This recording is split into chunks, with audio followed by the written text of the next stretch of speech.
काली रात आ चुकी थी और उस रात जंगल में 4 बच्चे नितिन, सुनील, कार्तिक और मोहित दूसरे गांव में खेलकर अपने गांव लौट कर आ रहे थे। तभी आज तो मजा ही आ गया यार। क्या खेले हम आज। और आज के मैच में उस लल्लू लखन को हराकर तो और ज्यादा मजा आया। हाँ यार सुनील, तू एकदम सही कह रहा है। आज का मैच एकदम यादगार रहा। दोस्तों मुझे ना बहुत प्यास लगी है, चलो एक काम करते हैं, वहां पास में कुछ मटके हैं, उनमें पानी जरूर होगा। हम तीनों आगे निकल जाते हैं, तू आजा पानी पीकर। हाँ नितिन। अरे लेकिन 2 मिनट रुक जाओगे तो क्या हो जाएगा तुम तीनों को।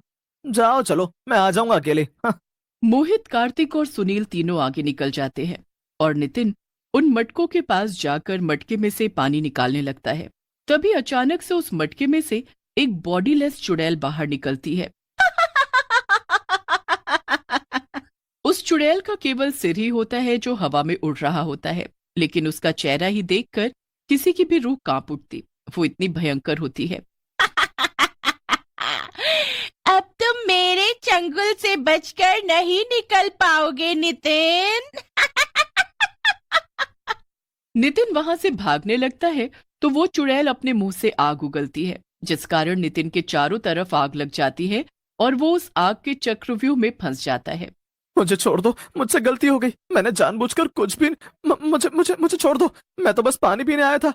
आज पूरे 75 सालों बाद वो भव्य अमावस है जिसमें मेरे कटे सिर की काली शक्तियां जागृत हुई हैं और अब मैं अपने सिर से भी शक्तियों का प्रयोग कर सकती हूँ।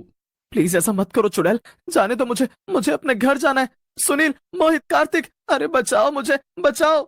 तुम चाहे कितना भी गला क्यों ना फाड़ लो, लेकिन तुम्हारे दोस्त आज तुम्हारी चीख नहीं सुन पाएंगे, क्योंकि अब तुम इस बिना शरीर वाली सिर कटी चुड़ैल के माया जाल में फंस चुके हो। पूरे 75 साल बाद मैं बोल पा रही हूँ, अपनी शक्तियों का इस्तेमाल कर पा रही हूँ। क्या चाहती हो तुम मुझसे चुड़ैल, क्यों मेरे पीछे पड़ी हो। क्योंकि तुम ही हो वो व्यक्ति जो मेरी कब्र को खोलोगे। मेरा शरीर मेरी कब्र में कैद है और मैं चाहकर भी उसे बाहर नहीं निकाल सकती। ये काम एक आम इंसान ही कर पाएगा और वो हो तुम अगर मेरा कब्र खोलोगे तो मैं तुम्हें छोड़ दूंगी। तुम्हें बस मेरा कब्र खोलना है। एक बार मुझे मेरा शरीर मिल जाए तो मैं इसे अपने धड़ से जोड़कर इस गांव में भटक सकूंगी। ठीक है चुड़ैल, अगर ये काम करके मेरी जान बच सकती है तो यही सही। नितिन उस चुड़ैल के साथ कब्रिस्तान जाता है जहां पर उस चुड़ैल की कब्र होती है। वो उसे अपनी कब्र के पास ले जाती है। चलो खोलो जल्दी मेरी कब्र को। लेकिन जैसे ही नितिन उस कब्र को खोलने जा रहा होता है, तभी उसे वहां पर एक बोर्ड दिखाई देता है जिस पर लिखा होता है, जो भी इस कब्र को खोलेगा वो अपनी जान से हाथ धो बैठेगा। ये एक बुरी महिला की कब्र है, इसे खोलने से वो तबाही कर देगी। क्या? नहीं नहीं नहीं, इसका मतलब तुम्हारा कब्र खोलकर मेरी जान चली जाएगी। नहीं नहीं, मैं ये कब्र नहीं खोलूंगा। क्या मूर्ख बच्चे, तुझे ये कब्र खोलना ही पड़ेगा वरना मैं तुझे जिंदा नहीं छोड़ूंगी। मुझे गुस्सा मत दिला। तुम्हें अगर मुझे मारना है तो मारो, लेकिन ये कब्र तो मैं कभी नहीं खोलूंगा। मेरी मौत से अगर मेरे गांव का भला हो रहा होगा तो मुझे ये मौत स्वीकार है। चुड़ैल नितिन की ये बात सुनकर गुस्से से लाल हो जाती है और अपने मुंह से आग उगलकर नितिन को जिंदा जला देती है। तेरी हिम्मत, ये ले। रात भर नितिन घर नहीं लौटता, जिस कारण उसकी मां मंजरी बहुत परेशान हो जाती है। सुनील, मोहित, कार्तिक, तुम तीनों इतने लापरवाह कैसे हो सकते हो? तुम तीनों ने मेरे नितिन को उस घने जंगल में अकेले क्यों छोड़ा? भगवान न करे कहीं उसे कुछ हो गया तो। हमें माफ कर दीजिए काकी। काकी चलिए हम सब साथ मिलकर नितिन को ढूंढते हैं, वो हमें मिल जाएगा। हाँ मंजरी काकी, विश्वास रखिए, मिल जाएगा हमारा नितिन। मंजरी और वो तीनों बच्चे अब जंगल में जगह जगह जाकर नितिन को ढूंढने लगते हैं। मंजरी अपने बच्चे को खोने के बाद बहुत दुखी हो जाती है। ना जाने कहाँ चला गया मेरा बेटा। अब मैं क्या करूं, कहाँ ढूंढूं मैं अपने बच्चे को। पहले उसके पापा मुझे ऐसे ही छोड़कर चले गए और अब वो भी चला गया। मैं तो अकेली हो गई रे। सुनील, कार्तिक और मोहित तीनों को अपनी गलती पर बहुत। यार सुनील, मोहित, ये सब हमारी गलती है। अगर हम नितिन के साथ वहां रुकते तो वो गायब ही नहीं होता। लेकिन मुझे तो समझ नहीं आ रहा कि वो आखिर गया कहाँ। उसे वहां मटके वाली जगह से कौन उठा ले गया? वो तो वहां पानी पीने गया था, उस मटके के पास। तभी वहां से गुजर रहा एक बुजुर्ग आदमी इन तीनों की बातें सुन लेता है और घबरा जाता है।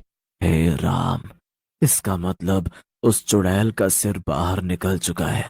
कल वो 75 साल बाद बाहर निकली है, उसी ने नितिन को मारा है। क्या? आप ये क्या कह रहे हैं दादाजी?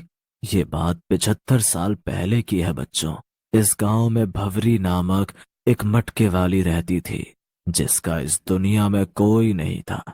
वो गांव में चोरियां करती थी और एक दिन तो हद की सीमा पार हो गई। उसने गांव के मंदिर में रखी भगवान गणेश की सोने की मूर्ति चुराई। फिर सरपंच जी और गांव वाले बहुत क्रोधित हो गए और उन्होंने भवरी का सिर काट दिया और उसके सिर को मटके में कैद कर दिया और बाकी के शरीर को कब्र में कैद कर दिया। लेकिन दादाजी, गांव वालों ने उसके सिर को मटके में क्यों कैद किया? अगर वो भी कब्र में कैद करते तो फिर वो बाहर निकल ही नहीं पाती। बेटा, एक सिर कटी चुड़ैल की सारी शक्तियां उसके शरीर में होती हैं, उसके सिर में नहीं। वो बस अपने मुख से अबाग उगल सकती है। इसीलिए गांव वालों को उसके सिर और शरीर को अलग अलग कैद करना पड़ा। और मैं दावे के साथ कह सकता हूं कि उसने आग से ही नितिन को जलाकर मार दिया होगा। बूढ़ा आदमी और वो तीनों कब्रिस्तान में जाते हैं और वहां देखते हैं कि वाकई में नितिन का कंकाल पड़ा हुआ है। अरे बाप रे, ये तो सच में हमारे नितिन का कंकाल लग रहा है।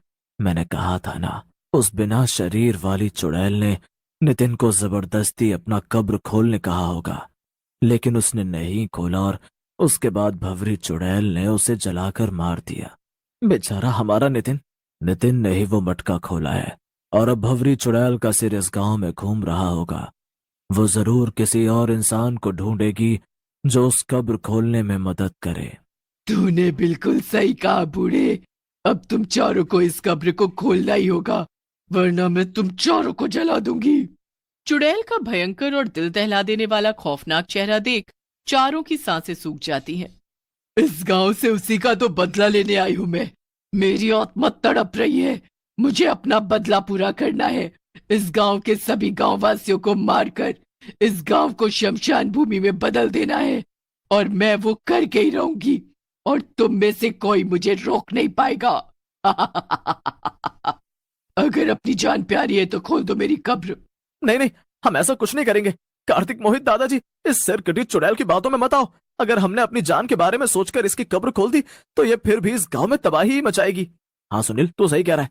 उससे अच्छा तो यही रहेगा कि हम इस चुड़ैल के हाथों मर ही जाएं। बच्चों, भाग जाओ यहां से, जाओ, भागो। बूढ़े काका चुड़ैल की आंखों में मिट्टी फेंकते हैं और वो बच्चे वहां से भाग जाते हैं।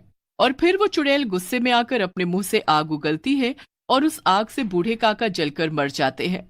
ये तूने अच्छा नहीं किया बूढ़े, अब जा मर। इन सबको लगता है कि ये सब मुझे हरा पाएंगे, लेकिन मैं तब तक हार नहीं मानूंगी जब तक कोई मेरी कब्र नहीं खोल लेता। चुड़ैल का सिर पूरे गांव में रात को भटकने लगता है और वो इंसान की तलाश करने लगती है जो उसकी कब्र खोले। अगले दिन बच्चे तय करते हैं। बस बहुत हुआ दोस्तों, इससे पहले कि चुड़ैल गांव में हर किसी को जान से मारने लगे, हमें उसे खत्म करना ही होगा। लेकिन कैसे? मेरे मामा जी को एक भूत ने पकड़ लिया था, जिसके बाद उस भूत को उनके शरीर से एक बहुत ही महान और तपस्वी बाबा ने निकाला था। हम उनके पास ही जाएंगे, वो जरूर हमारी मदद करेंगे। मोहित, सुनील और कार्तिक तीनों उस बाबा के पास जाकर सब बताते हैं, जिसके बाद वो चुड़ैल बहुत बुरी चुड़ैल है और उसे मारना भी बहुत मुश्किल है, क्योंकि एक सिर कटी चुड़ैल के पास इतनी शक्तियां नहीं होती, पर उसे मारना बहुत कठिन होता है। तो अगर हमने उसका कब्र खोलकर उसे उसका शरीर दे दिया तो वो फिर से एक पूरी चुड़ैल बन जाएगी, तब तो हम उसका खात्मा कर सकते हैं ना? हाँ बेटा, इस तरह से हम उसे मार पाएंगे। अब वो लोग कब्रिस्तान में जाते हैं, जहां पर वो भवरी चुड़ैल की कब्र खोलते हैं और उसमें से उसका कंकाल निकालकर वो उसके सिर से जोड़ते हैं, और अब वो एक पूरी चुड़ैल बन जाती है। चुड़ैल उन तीनों पर हमला करने जा ही रही होती है कि तभी वहां बाबा आकर चुड़ैल के सामने दिव्य तिलिस्मी हीरा लाते हैं। उस हीरे की रोशनी से चुड़ैल की आंखों से खून निकलने लगता है। नहीं